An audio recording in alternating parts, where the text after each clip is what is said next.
अक्सर काफ़ी ज़्यादा तकलीफ़ होती है जब हम ये देखते हैं कि हमें चाहने वाला इंसान अब हमसे प्यार नहीं बल्कि नफ़रत करता है। जब भी हमें किसी की तरफ से नफ़रत मिलती है उस सिचुएशन में इमोशनली हम काफ़ी ज़्यादा डिस्टर्ब हो जाते हैं। ज़िंदगी में और चाहे कितनी भी अच्छी बातें क्यों ना चले, लेकिन हम जिनसे प्यार कर रहे हैं वो अगर हमसे नफ़रत करे तो हमारा ध्यान बस उसी इंसान पर होता है।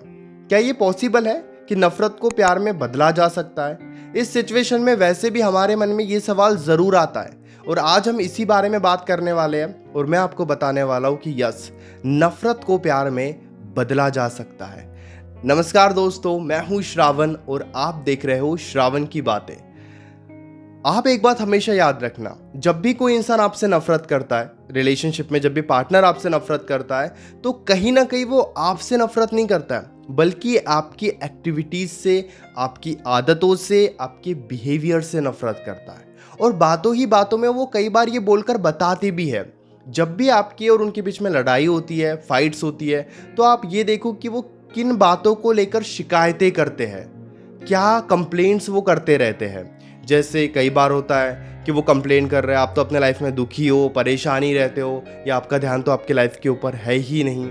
अब उस सिचुएशन में आपको ये एनालाइज करना है कि फाइट करते वक्त वो किन बातों को लेकर शिकायतें करते हैं और उन बातों को बदलना शुरू कर दो। दो बातें यहाँ पे आप याद रखना। अगर वो कोई बात चाहते हैं कि आप करो, आपके बिहेवियर में अगर वो कोई बदलाव चाहते हैं, तो आपको ज़रूर वो बदलाव करना चाहिए। अब आपके मन में ये भी बात आएगी कि हम हमारे ज़िंदगी को उनके हिसाब से क्यों बदले। तो यहाँ पे आपको ये समझना है क्या सही है, क्या गलत। अगर वो ज़्यादा रोक टोक कर रहे हैं, आपकी आज़ादी को छीन रहे हैं, आपको फ्रीडम नहीं दे रहे हैं, और आपको ये बहुत अच्छे से पता है कि आप अपनी आज़ादी के साथ गलत नहीं कर रहे हो, आप उन्हें चीट नहीं कर रहे हो, आप उन्हें धोखा नहीं दे रहे हो, या आप उनसे झूठ नहीं बोल रहे हो, आपको ये कॉन्फिडेंस है, तब आपको अपने आप को नहीं बदलना है। लेकिन अगर आपको लगता है कि कुछ आपकी भी गलतियाँ है, ज़्यादा कॉल मैसेजेस करना, उनकी लाइफ में इन्वॉल्व होना, हमेशा उनकी ज़िंदगी में क्या चल रहा है ये जानने की कोशिश करना, और इस बात पर वो शिकायतें कर रहे हैं, तो जितने जल्दी आप खुद को बदलोगे उनकी अटैचमेंट उतनी ज़्यादा बढ़ेगी। हम ये सोचते हैं कि सिचुएशन ठीक होने के बाद हम खुद ही शांत और सुधर जाएंगे, इसीलिए हम खुद को नहीं बदलते हैं, बल्कि हमारी आदत हर दिन धीरे धीरे और ज़्यादा खराब होते चले जाती है। लेकिन अगर आपको लगता है कि ठीक है, कुछ गलतियां आपके तरफ से हो भी रही है और उन्हीं बातों को लेकर वो बार बार शिकायतें कर रहे हैं, तो पूरा ध्यान खुद को बदलने में लगाइए। और हम इसे कहते हैं पॉजिटिव चेंजेस, यानी कि जो वो बोल रहे थे आप उन बातों को बदल भी रहे हो, लेकिन एक पॉजिटिविटी के साथ। जैसे उन्होंने, एक एग्जाम्पल देता हूँ मैं आपको, उन्होंने कह दिया यार आप तो हमेशा दुखी रहते हो, परेशान रहते हो।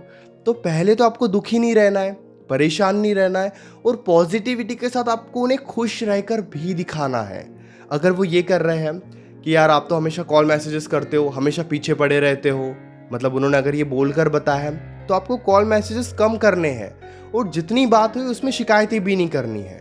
जब आप इस तरीके से बदलाव करते हो और पॉजिटिव तरीके से बदलाव करते हो, तो यकीन कीजिए कि इन बातों को धीरे धीरे वो नोटिस करना स्टार्ट करेंगे, और जो नफरत, जो अभी इरिटेशन, जो बिहेवियर अभी उनका बन रहा था आपको लेकर, वो धीरे धीरे बदलने लगेगा।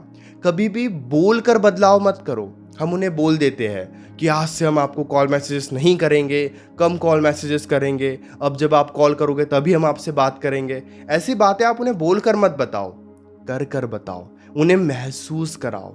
जब आप इस तरीके से अपने रिलेशनशिप में चलते हो और बहुत ही समझदारी के साथ बदलाव भी करते हो और पार्टनर को महसूस भी कराते हो, तो सबकॉन्शियसली पार्टनर की अटैचमेंट बढ़ती है आपको लेकर, क्योंकि चेंजेस देखकर अटेंशन भी जाता है।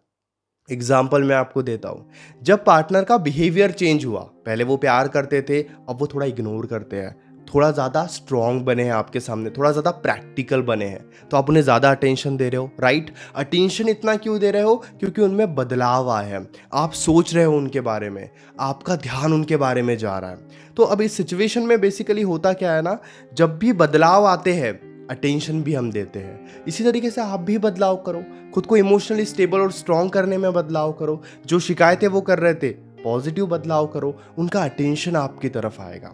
लेकिन अगर आपको लगता है ना आप सही हो, फिर भी वो आपसे नफरत कर रहे हैं, तो मेरे हिसाब से फिर नफरत करने दो, फिर कोई प्रॉब्लम नहीं है। अगर आपको पता है आप सही हो और आपने सही होने का प्रूफ भी उन्हें दे दिया है, आप सही हो ये बात भी आपने उन्हें दिल खोल कर बता दी है, तो यकीन कीजिए अब इस सिचुएशन में बार बार उन्हें एक ही बात समझाने का कोई फ़ायदा नहीं है। अगर आप एक ही बात बार बार समझाओगे कि आप सही हो, आप सही हो, आप सही हो, फिर भी वो आपसे नफरत कर रहे हैं, तो फिर आप उन्हें सोचने दो, खुद ही थोड़ा एडजस्ट करने दो, कोई प्रॉब्लम नहीं है उसमें, और वो एडजस्ट करेंगे भी। बस आप अपने साइड से हमेशा प्यार से समझाओ, प्यार से ही बताओ अगर आप सही हो तो।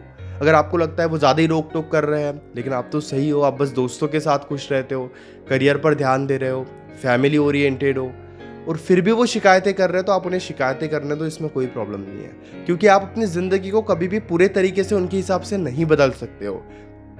ऐसे केसेस में ब्रेकअप भी अगर होता है तो भी चलेगा। आप एक बात को याद रखना, कभी भी आप एक टॉक्सिक पर्सन को नहीं बदल सकते। खुद के गलतियों के वजह से अगर वो आपसे नफरत करते, तो आप अपनी गलतियों को बदल दो, उनकी साइड से जो भी नफरत है वो प्यार में बदल जाएगा। अगर आपकी कोई गलती नहीं है फिर भी वो नफरत कर रहा है, कितना भी आप उस इंसान को बदलने की कोशिश करो, वो कभी भी अपने आप को नहीं बदलेंगे। सच्चाई यही है। कई बार आप फेक इमोशंस का भी सहारा ले सकते हो, क्योंकि हमारे अंदर तो बहुत सारी उलझनें चल रही है, तो हम चाहकर भी खुश नहीं रह सकते, चाहकर भी एक पॉजिटिविटी नहीं ला सकते, क्योंकि हम अंदर से ही खुद डिस्टर्ब हुए पड़े हैं। लेकिन कभी कभी फेक इमोशंस का भी सहारा लो। जब बातचीत कर रहे हो तो कॉन्फिडेंस के साथ बातचीत करो, भले ही अंदर से आप थोड़ा डिस्टर्ब हो।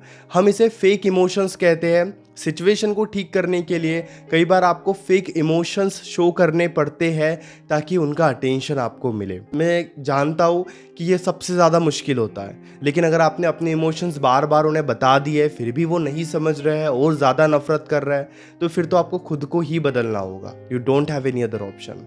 मन में अभी भी कोई डाउट है, डायरेक्टली आप कॉल पे मुझसे डिस्कस कर सकते हो।